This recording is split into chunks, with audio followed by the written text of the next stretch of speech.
com a permissão do Senhor. Queridos, hoje vai ser aula assim, talvez um pouco mais chatinha, porque vai ser mais conceitual, vai ser um estudo mais conceitual, mas a partir de quinta-feira que vem eu vou propor uma cosmovisão bíblica. Hoje nós vamos conceituar uma cosmovisão. Não necessariamente cosmovisão bíblica, mas cosmovisão. E vai ser um conceito bem refinado do livro do James Sire. E eu vou pegar esse conceito e destrinchar ele com os irmãos. Pretendo fazer isso apenas nessa quinta para não ficar muito maçante. E lembrando também que nós não estamos num curso de filosofia. Então, a ideia é gerar conhecimento com temor. Então, nós vamos fazer um conceito um pouco sofisticado, mais refinado, mas conduzindo o nosso coração a temor a Deus. Então, nós vamos fazer aplicação, porque nós estamos num culto. Então, é importante que, por mais que o conceito seja um pouco mais elaborado, mas é tudo aquilo que a gente já viu, só que é um conceito um pouco maior e nós vamos destrinchar um pouco. A ideia é gerar sempre a confrontação com o nosso coração. Como eu já falei no início, cosmovisão tem mais a ver com o coração do que com aquilo que a gente pensa. Por mais que é indissociável pensar cosmovisão sem pensar no que a gente pensa, cosmovisão ainda tem algo mais fundo, que é aquilo que a gente vai ver hoje. A gente respondeu quinta-feira passada 7 perguntas básicas. E são algo conceitual. O que é realmente real? A realidade primordial para nós é Deus. Essa foi a primeira pergunta. A segunda pergunta: qual é a natureza da realidade externa? Isto é, do mundo à nossa volta, criado ou autônomo, caótico ou ordenado? É matéria e espírito? São algumas respostas que a gente pode dar. A terceira pergunta: que é o ser humano? Para nós, é uma criatura feita à imagem de Deus. Observe que tudo isso tem a ver com crença, com pensamento. Só que eu estou falando desde o início que tem algo ainda mais fundo, que passa por isso, que tem a ver com o nosso coração. E a gente já fez alguns testes aqui para calibrar o nosso coração em alguns estudos. E hoje nós vamos perceber um pouco mais isso a fundo, que cosmovisão tem de maneira primordial mais a ver com o nosso coração do que com aquilo que a gente pensa. A quarta pergunta foi: o que acontece às pessoas quando morrem? Extinção pessoal, reencarnação, estado material consciente. Por que é possível conhecer algo de fato? Quinta pergunta. Aí nós temos algumas possibilidades. A possibilidade cristã é porque o ser humano é feito à imagem de um Deus sábio. Sexta pergunta: como sabemos que é certo e errado? E aí temos algumas possibilidades. E nós falamos da possibilidade cristã, que é a lei natural, a lei moral, porque nós somos feitos à imagem de um Deus moral. E por fim, qual é o significado da história humana? Qual é o nosso propósito? Nós temos algumas respostas, e a resposta cristã é comunhão com Deus amoroso e santo. Então, as cosmovisões sempre vão responder isso aí. Só que nem todo mundo está consciente disso, apesar de que, quando ela for confrontada, ela vai dar alguma resposta. Só que algumas respostas podem ser mais coerentes do que outras, mais sábias do que outras. E aí nós temos também 4 perguntas para elaborar uma cosmovisão que a gente viu de maneira bem sucinta, que são essas 4 perguntas chaves: quem sou, onde estou, o que está errado e qual é o remédio. Essas 4 perguntas são perguntas norteadoras que nós vamos elaborar uma proposta de cosmovisão bíblica cristã quinta-feira que vem, a partir dessas 4 perguntas. E essas 4 perguntas elaboram qualquer tipo de cosmovisão do mundo. Vai passar por isso aí. Quem sou, ou seja, a natureza, a tarefa e o propósito. Onde estou, a natureza do mundo. O que está errado, o problema básico. Qual é o remédio? Propõe a salvação. Então nós vamos ver, quinta-feira que vem nós vamos fazer uma proposta de cosmovisão bíblica. Só isso, uma proposta de cosmovisão bíblica. E nós vamos ver na outra quinta comparações de cosmovisões alternativas. E todas as outras cosmovisões vão passar por isso aí. E vamos ver as respostas como são distintas. Apesar que, até em cosmovisões erradas, como eu já falei, há elementos de verdade nelas que nós podemos depurar por meio de uma lente cristã e se aproximar daquela realidade. Vamos começar o estudo de hoje com uma frase do Michael Polanyi.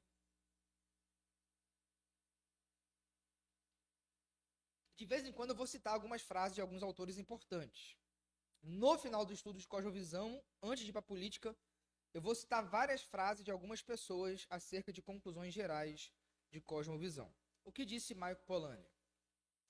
Quando aceitamos certo conjunto de pressuposições e as usamos como nossa estrutura interpretativa, olha agora que interessante. Podemos dizer que habitamos nela tal como em nosso corpo. Ou seja, a cosmovisão é aquilo que nós somos. Tal como a gente habita em nós mesmos, em nosso corpo, nós estamos imbuídos, mergulhados em nossos pressupostos. De tal maneira que eu e você somos aquilo que está no nosso coração.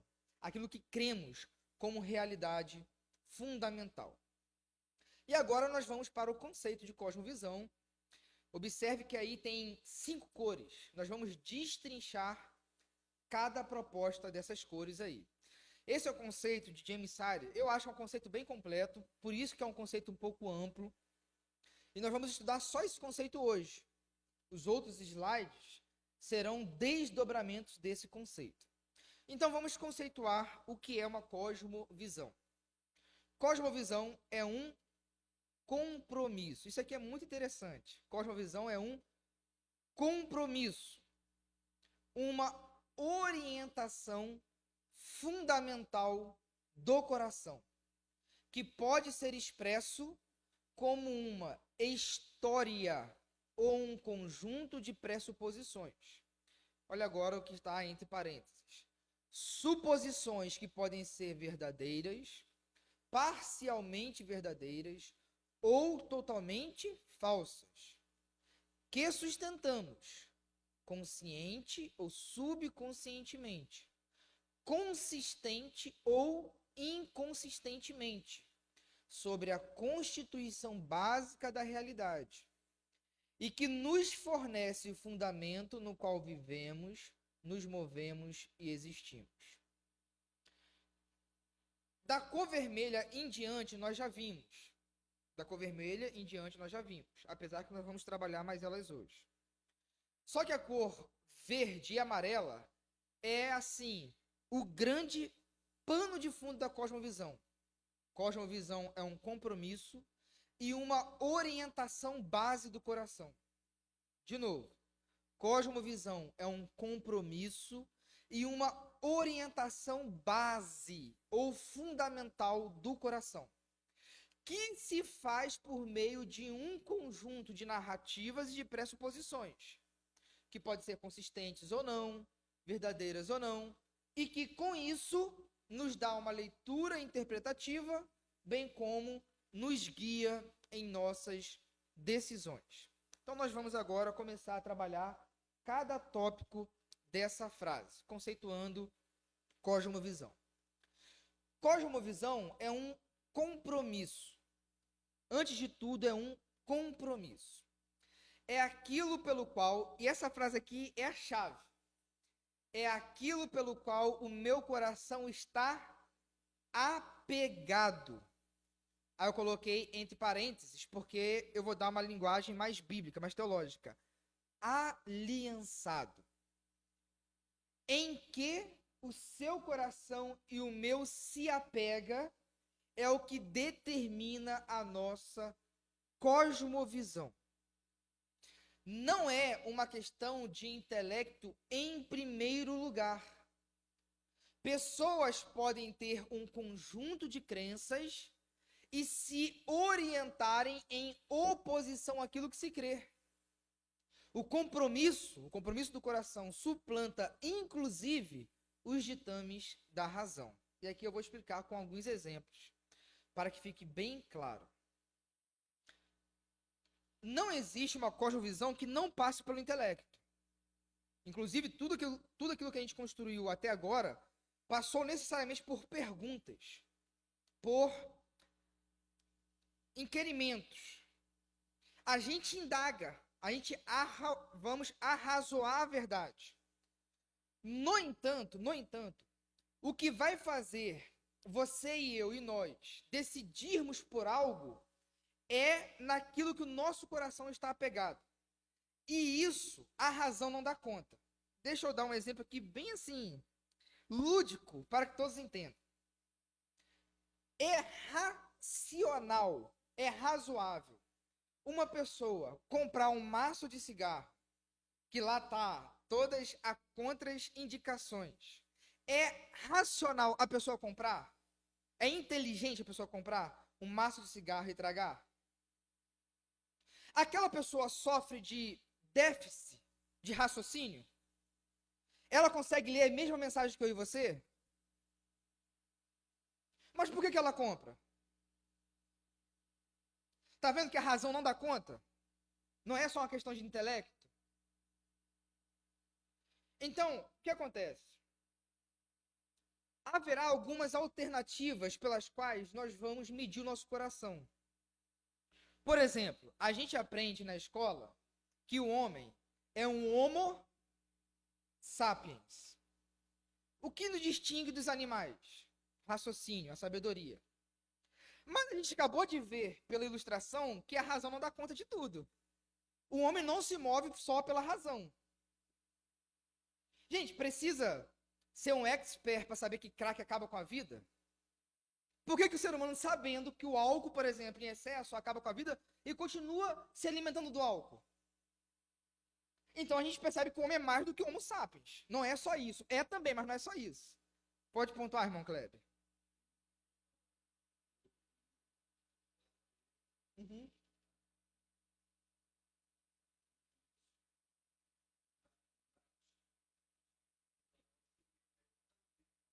Correto, é isso aí. Sim. É. Vamos chegar lá. Mas olha só. O que eu quero desmistificar aqui é o seguinte: a razão dá conta de tudo. Dá conta de tudo? Por que eu vou na faculdade e tenho que trancar meu carro? Lá não tá gente, pessoas eruditas, educadas? Não estão pessoas estudando? A educação resolve o problema antropológico do homem? Resolve, meus irmãos? Agora, é um meio bom para o ser humano desenvolver? É. Mas é um remédio necessário, adequado e suficiente para a raça humana? Então, é isso que na cosmovisão a gente está propondo. O homem é um homem sapiens? É, beleza.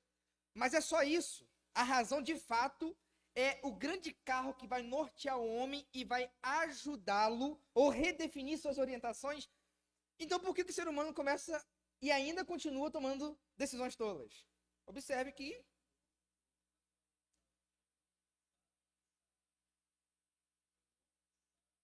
é correto, autoconsciente. Agora, existem outras propostas. Outras propostas. O homo sentimentalis. O homem se guia pelo sentimento. Ah, nós vamos cair no mesmo problema com a razão. Tem algum problema com o sentimento? É errado. Inclusive, há sentimentos bons, que a gente consegue ter bons sentimentos em relação a algo e ainda assim não escolher por algo, por fraqueza moral, por inúmeras coisas. Ou então o homo é um homo econômicos. Não, o que importa é uma leitura de mercado. Enfim, a gente percebe que a coisa não dá conta. Nenhuma coisa fecha. E existe a proposta bíblica, que o homem, ele é um homem, por excelência, o que mais o define, adorador. Mais do que um homem racional, mais do que um homem sentimentais que sente, mais do que um homem econômico, um homem cultural, um homem, ele é adorador. Tanto é que a pessoa, por exemplo, está ali diante do maço de cigarro, sabe que faz mal. Mas ele escolhe por quê? Porque ele, de fato, adora aquela sensação. O compromisso do seu coração está apegado àquilo que irá ser um resultado daquele encontro, por mais que racionalmente ele sabe que não é inteligente. E aí, meus irmãos, é impressionante quando a gente fala isso, essa é a proposta bíblica, porque o ser humano foi feito para adorar acima de todas as coisas. Então o ser humano sempre está prostrado diante de algo, inclusive um ateu. Então, o ser humano está prostrado diante de algo. E isso é o que o orienta e o conduz em suas decisões. Então, a grande questão da cosmovisão é no que o nosso coração está apegado, está aliançado. Vamos desenvolver um pouquinho mais esse conceito. Segundo James Sires, cosmovisão é um compromisso mas não um compromisso que é necessariamente resultado de uma decisão consciente. Estamos comprometidos quando agimos em direção a um fim, mesmo quando inconscientes de nossos motivos ou objetivos para os quais nossas ações tendem. Olha agora, cosmovisões são uma questão do coração. Muita gente toma decisão e fala assim, não sei porque eu tomei essa decisão, mas eu sentia, esse sentir não está falando de uma emoção, está falando de algo que é a sede dele, a fome. E aí eu aprendi algo com André Vargas que eu quero compartilhar agora com os irmãos. Eu bebi lá, agora eu vou despejar um pouquinho com os irmãos. Na verdade, eu já tinha lido algo e ela trouxe a memória. E quando fala que o homem é nefesh no hebraico, lá em Gênesis, nefesh é uma palavra que significa garganta. Garganta. Pode significar garganta e de maneira assim, literal é garganta. Quando fala que o homem se tornou alma vivente. A alma ali, o nefesh, é garganta. E aí uma das aplicações que nós aprendemos é que o homem, ele é essencialmente sede e fome. Ele precisa, ele foi feito em sua própria constituição, orientado por algo fora dele. Porque ele é sede. Quem tem sede precisa de algo fora dele. E ele se passa a ser alma vivente quando Deus sopra sobre o homem o quê? O fôlego de vida. Na relação de Adão e Eva com Deus, essa sede era naturalmente saciada. É a água da vida, né? Com a queda, houve essa ruptura e o ser humano nasce sedento e essa sede agora descalibrada vai procurar se saciar em cognição, em filosofia, em sentimentalismo, em prazeres, em inúmeras coisas. Mas observa que o homem sempre está orientando a sua vida para algo externo a ele mesmo. Porque ele precisa se apoiar em algo. Ele precisa se curvar diante de algo. A questão é, diante de que nós estamos curvados ou o que ou a quem nós estamos adorando? E aí pode ser inúmeras respostas. Por isso que a fé cristã, ela é essencialmente uma fé contra ídolos, iconoclasta. Ela aponta para uma insuficiência de qualquer resposta que não seja o próprio Deus. Por isso que a gente fala, o homem é um homem econômico? É um homem de sentimento? É um homo sapiens? É um homem autoconsciente? Mas não é só isso. Junta isso tudo, ainda assim o homem se movimenta, se orienta por uma sede, por uma necessidade existencial. E aí o que vai suprir essa necessidade? Quem é crente sabe. A gente ainda sente sede da eternidade. Porque a gente não tem como beber Deus é eterno. Só que a gente sabe que a nossa sede está sendo sempre o quê? Saciada. E aí Jesus fala para aquela mulher samaritana, olha, quem beber dessa água vai voltar a ter sede. Mas quem bebe da água que eu ofereço, jamais voltará a ter sede. Ou seja, ela agora vai se orientar sempre para com um encontro com Deus. O que vai nortear o seu coração não é mais suas necessidades mais primitivas. Porque ela questionou Jesus, o poço aqui é o que eu mais preciso. A água é o que eu mais preciso. Fator sensorial. No entanto, esse fator é importante, mas não era determinativo para a vida dela. O que era ela se curvar diante da água da vida, que era Cristo Jesus. Então observe que, por que a gente consegue conversar com muita de gente que tem razão, vai falar, eu sei que isso é certo, mas não faço. A gente mesmo, às vezes, quer nessa coerência. Por quê? Por causa do apego ao coração. Então, no que o seu coração se apega e se prostra, essa é a sua cosmovisão. Considere as palavras do poeta do poema Invictus, de William Henley. Olha só essa palavra. Essa poesia desse homem, desse William, desse poeta.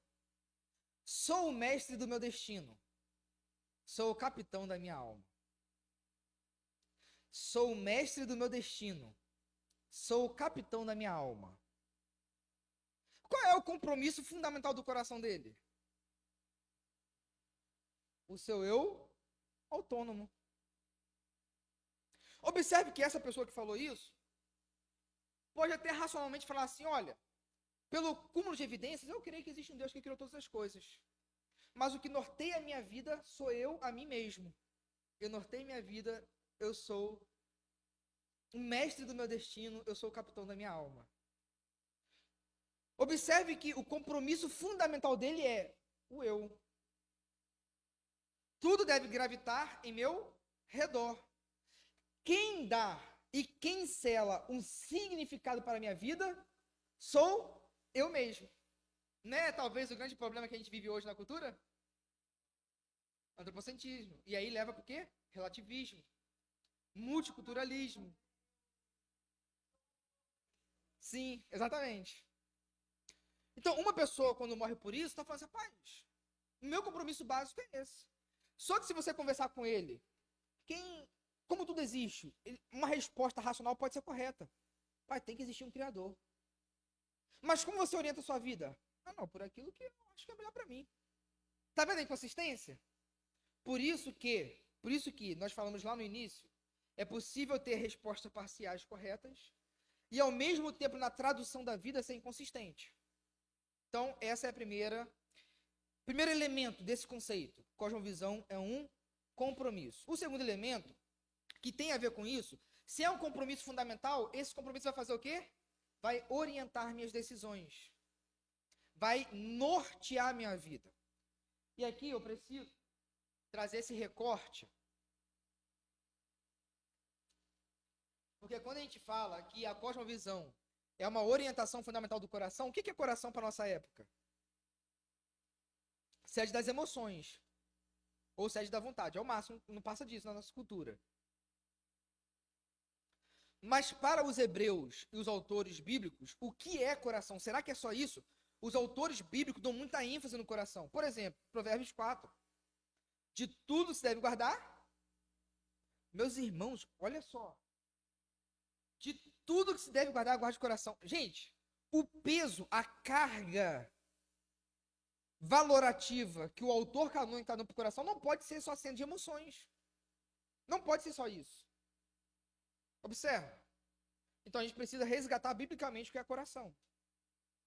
O conceito bíblico, no entanto, porque aqui o James Harris estava razoando essas coisas, por isso tem no entanto.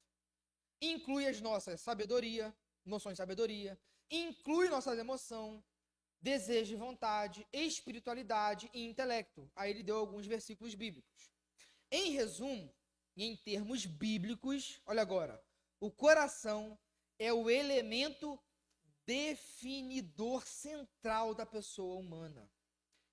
É como se fosse, tá grifado aí na frente, a câmara operacional central de todo ser humano. Por isso que se você polui a nascente do ser humano, o coração do ser humano, você polui todo o resto. Por isso que o mais importante é aquilo que habita no nosso coração, como Jesus disse. E não somente aquilo que habita em nossa mente. Por isso que é importante a gente fazer essa autorreflexão acerca do nosso coração. Então, o que é o coração para a cosmovisão bíblica? A câmara operacional, o elemento mais fundamental do ser humano. É a partir desse coração, olha agora, que todos os pensamentos e ações de uma pessoa procedem. Quer ver um exercício interessante para saber o que habita no coração? Aquilo que nós mais pensamos, aquilo que a gente mais imagina. O que eu mais gasto tempo pensando? É um bom exercício. O que eu gasto mais tempo pensando, imaginando? Como seria um mundo ideal? Ou o que eu gostaria para a minha vida?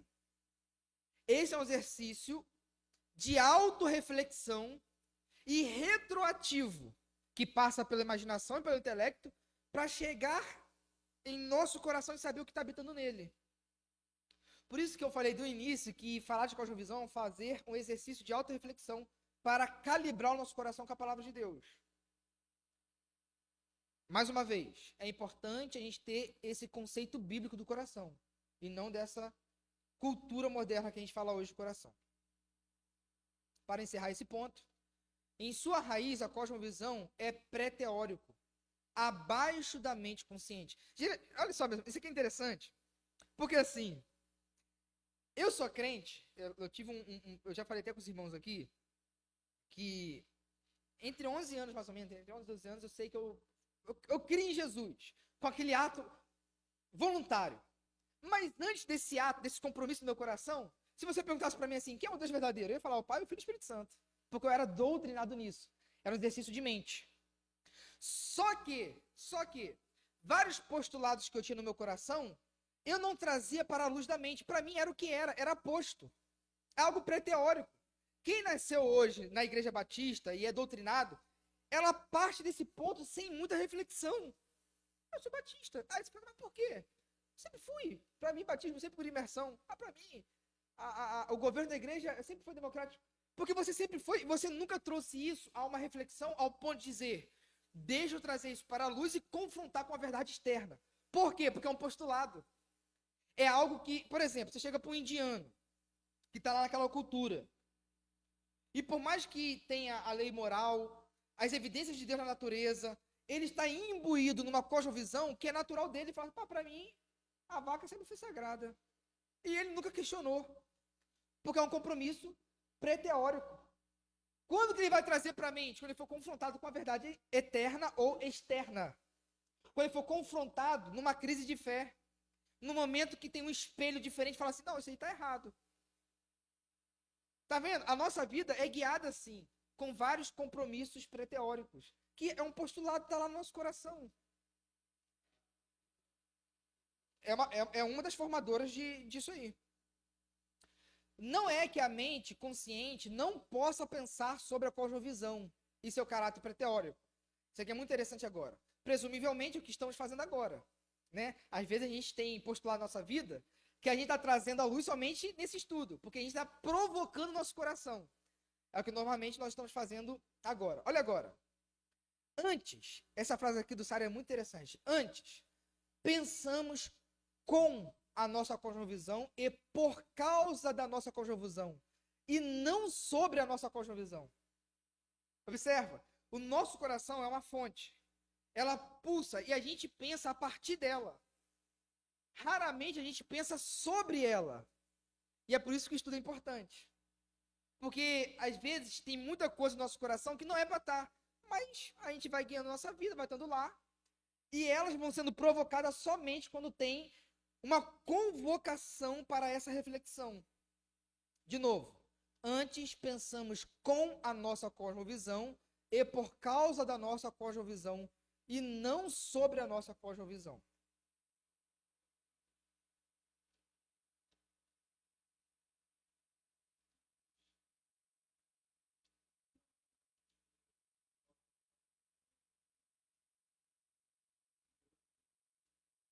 Também. Faz isso aí. Uma ideologia pode ser uma cosmovisão fundamental de uma pessoa.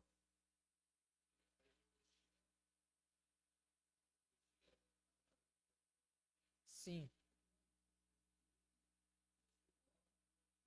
correto.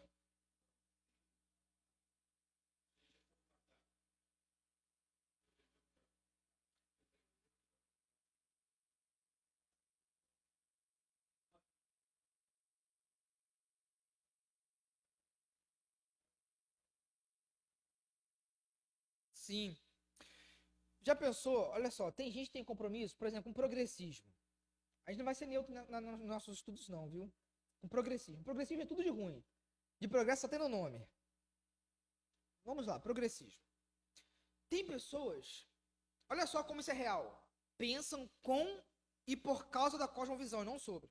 Que já parte do pressuposto que um monte de coisa estrutural está errada. Só que ela não questiona o fundamento dos seus próprios pensamentos. Já conversou com pessoas assim? Não, beleza. Para você está tudo errado. Mas vamos conversar agora com a sua visão. Será que a sua visão não está errada? É uma cosmovisão. De fato, é uma lente pela qual as pessoas estão enxergando e julgando todas as coisas. Sim.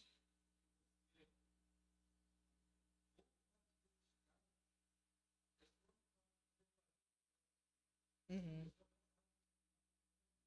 Isso aí.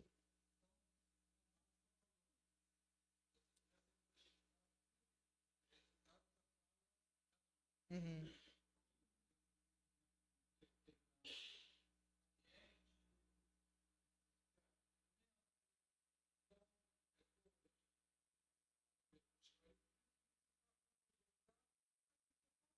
Correto.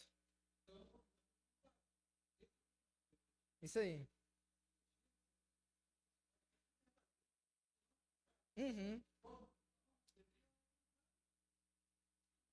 Sim, muito bom. Inclusive, antecipou algo que a gente vai ver lá na frente, que é a ordem do conhecimento. Eu não ia- na verdade, eu ia falar assim, um pouco disso. Vou tentar ser o mais simples possível, porque assim, a gente precisa escolher o que vem primeiro, o ser ou o saber. O que vem primeiro, a existência ou o conhecimento? Né? Isso aí é algo fundamental.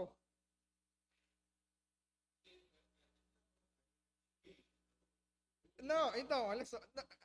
Olha só. Penso, logo existo, ou existo, por isso penso?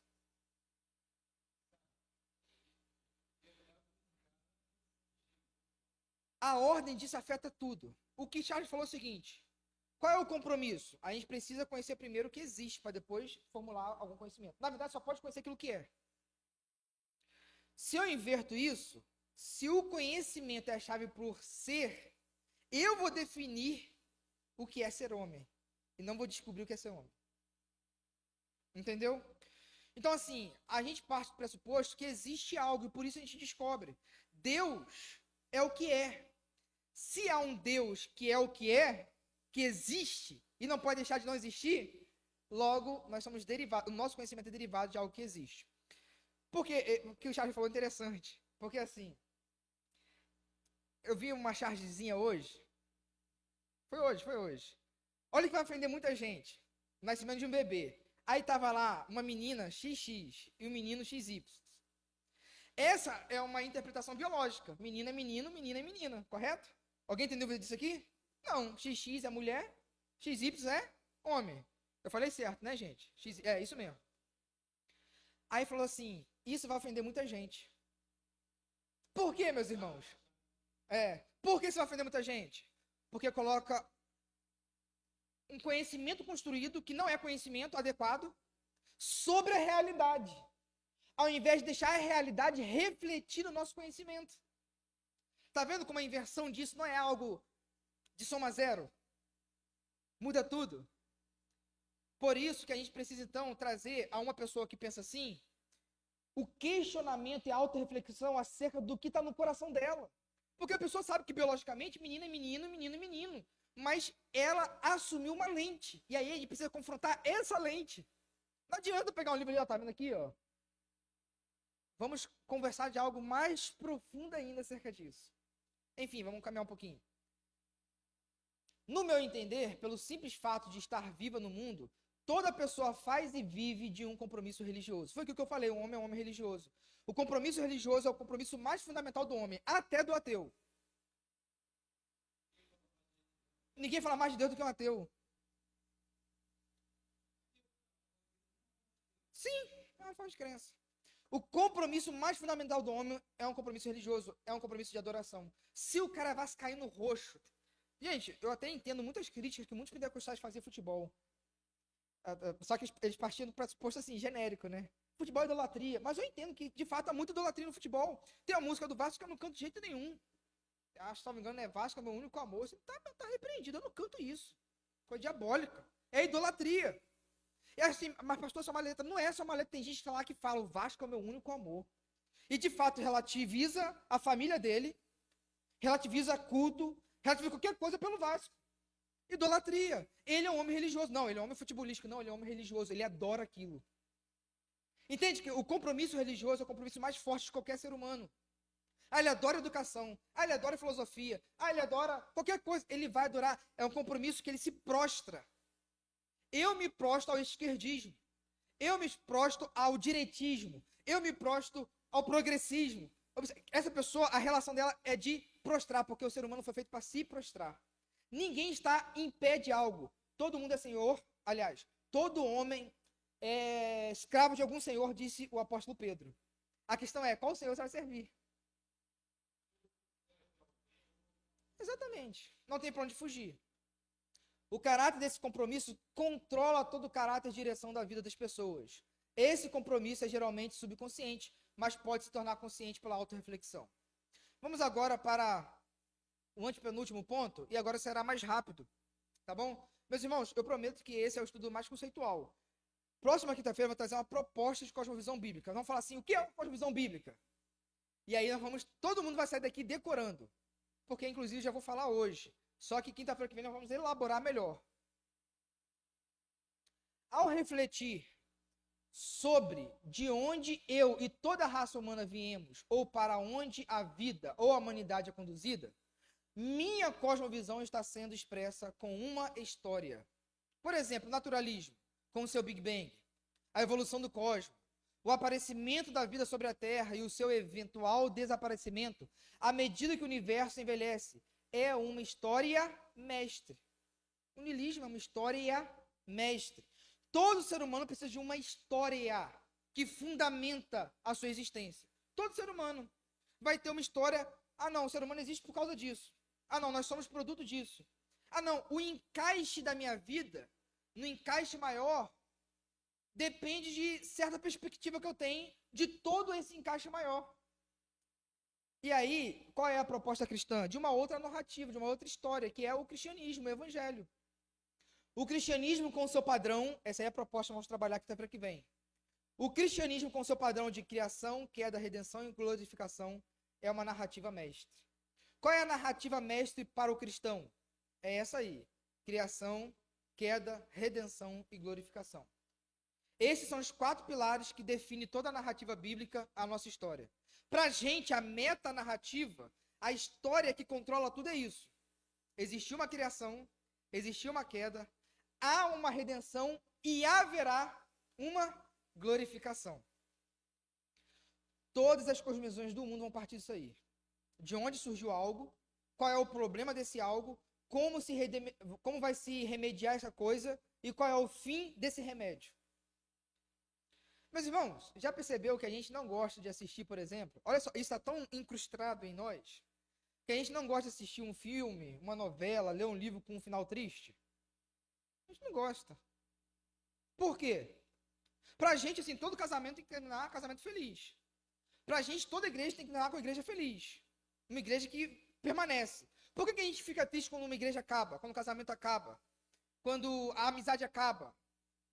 Há uma estrutura em nós de algo que pende para um bem, para a glorificação, para um remédio absoluto.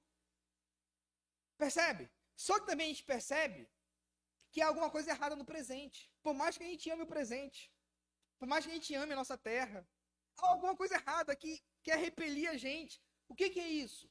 Tudo isso nós vamos trabalhar quinta-feira que vem. Vou ler de novo. O cristianismo, com seu padrão de criação, queda, redenção e glorificação, é uma narrativa mestra. Vejo a minha vida e a vida dos outros como minúsculos capítulos dessa história mestra. Então, quando a gente vai conversar com alguém, a gente parte do pressuposto que existe uma criação, que há uma queda, mas que há uma redenção. A gente fala assim, olha, existe uma história maior do que a sua história. Você não é a história absoluta desse mundo. Você não é um umbigo desse mundo. Existe algo mais fundamental nesse mundo, que é a história de Cristo Jesus.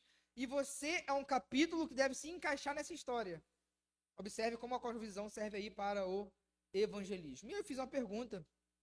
O que mais você colocaria aqui como história mestre? Nós falamos aqui do naturalismo e cristianismo. O que mais poderia ser? Ideologia. Que tipo de ideologia? Que tipo de filosofia? Poderia ser vários. Não vou dar passo para responder não por causa do tempo. Por fim, meus irmãos, por fim não, penúltimo aí. A constituição básica do ser é algo que a gente já viu. Eu coloquei um slide bem pequenininho só para arrematar. A cosmovisão está preocupada com o modo que as coisas são. É fácil ver a estreita ligação, aquilo que a gente acabou de falar, entre ontologia e epistemologia. Uma pessoa só pode conhecer o que é. Aí eu coloquei uma pergunta aí embaixo.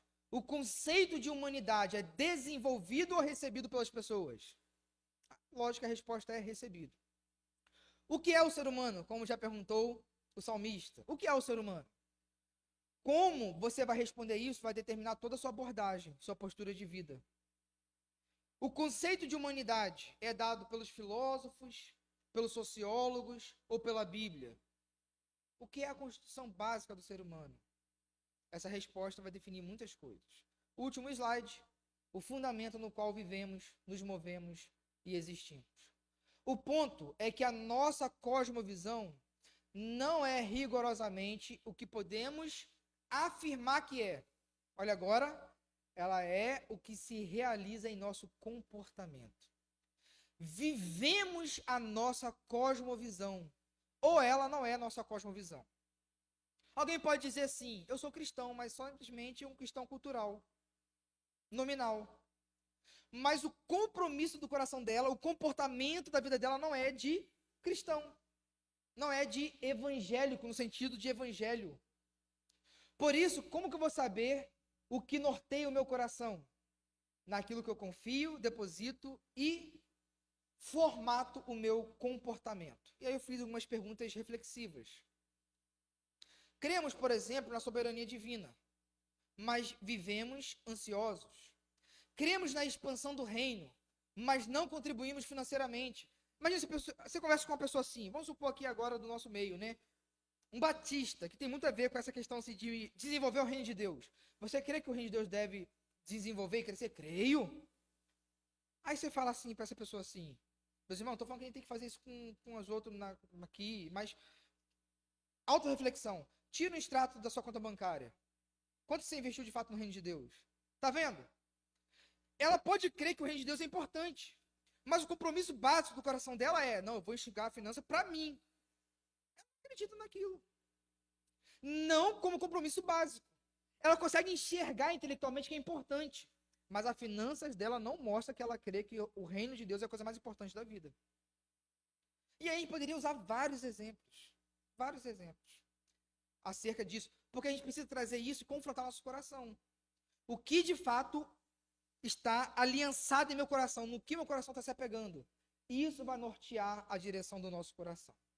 Tá bom, meus irmãos? Então esse é um conceito bem elaborado do que é cosmovisão. É o que a gente tem para hoje. Nós vamos trabalhar quinta-feira que vem uma proposta que é de criação, queda, redenção e glorificação. Nós vamos trabalhar esses 4 elementos que é fundamental para nós entendermos a narrativa bíblica e naquilo que nós estamos inseridos. E aí sim, nós vamos ler Gênesis, nós vamos fazer algumas aplicações, vamos fazer algumas perguntas acerca da criação, que certamente vai disparar muito raciocínio e reflexão acerca da nossa posição no mundo criado. Amém, queridos? Vamos orar e agradecer a Deus. E aí, meus irmãos, rapidinho. Tudo isso é um fundamento para quando chegar em política e ética, nós vamos ver como que a cosmovisão vai ser importante para julgarmos a política e a ética. Política e ética vai ser muito prático. Mas sem esse arcabouço da cosmovisão, seria assim.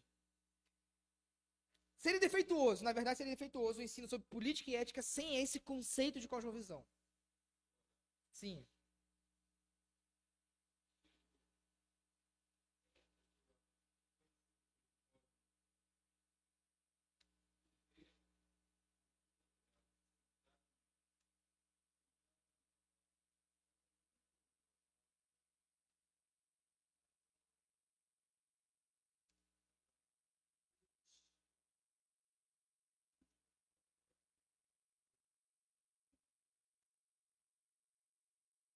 Com certeza, meus irmãos.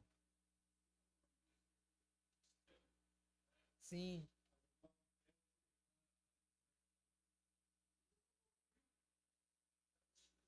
Uhum.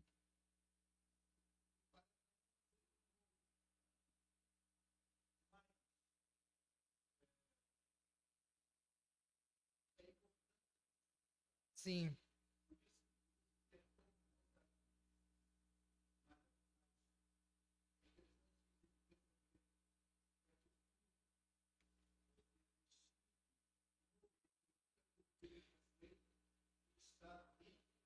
Com certeza. Então deixa eu rebuscar um pouquinho mais isso aí. O conceito de cosmovisão é novo, mas a sua realidade é tão antiga quanto Adão. Porque não existe homem sem cosmovisão, sem uma lente pela qual ele vai enxergar o mundo e sem o que ou a quem ele irá se prostrar. Não existe um ser humano sem isso. O que a gente está fazendo é trazer a realidade à luz. Por isso o estudo, tá bom?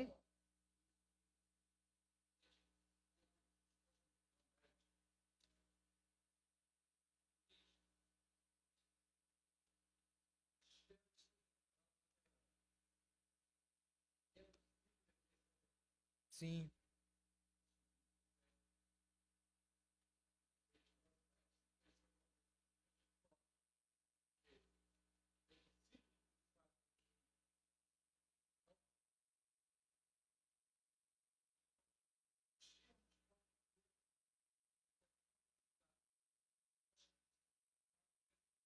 Sim. Aham.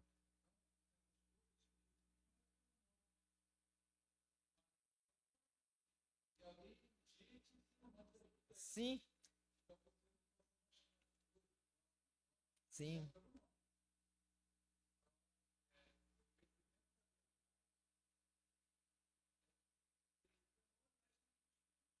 Correto.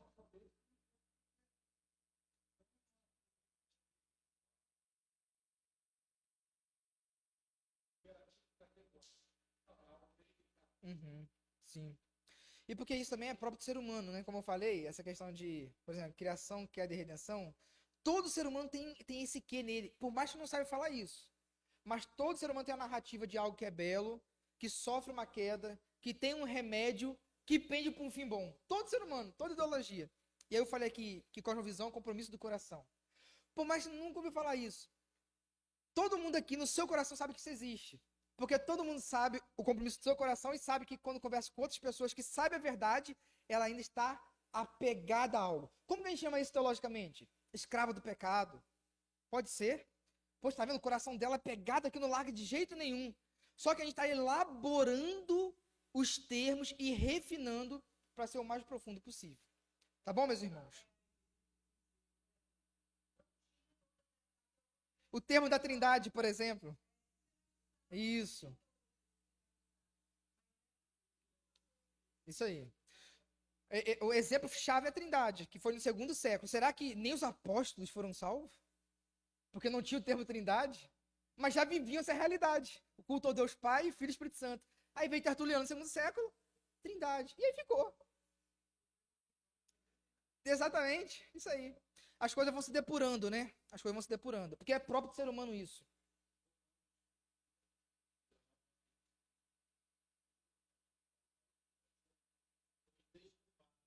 Aham, ótimo. Então vamos orar, meus irmãos. Observe que eu fiz algumas aplicações, porque como eu falei, isso aqui não é meramente para encher cabeça, para filosofar. É para gerar temor em nosso coração. E quando a gente estuda cosmovisão, tem esse impacto no nosso coração, para saber o que de fundo está no nosso coração.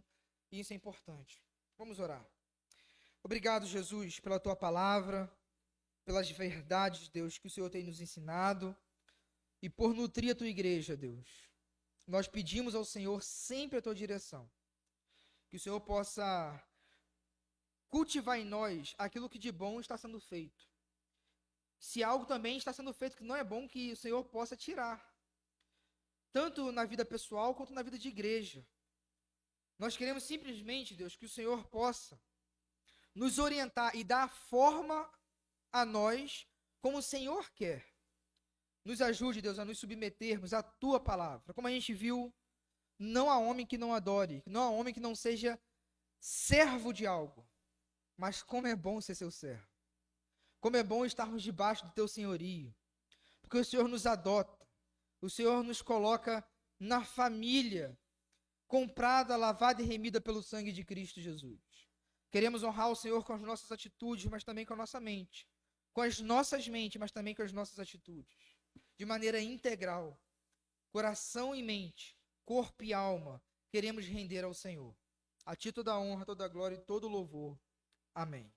Queridos, que Deus vos abençoe, que domingo seja um dia de paz, de bênção sobre essa igreja e que o Senhor também me use lá no Fluminense e na Rua do Fogo. Até mais ver.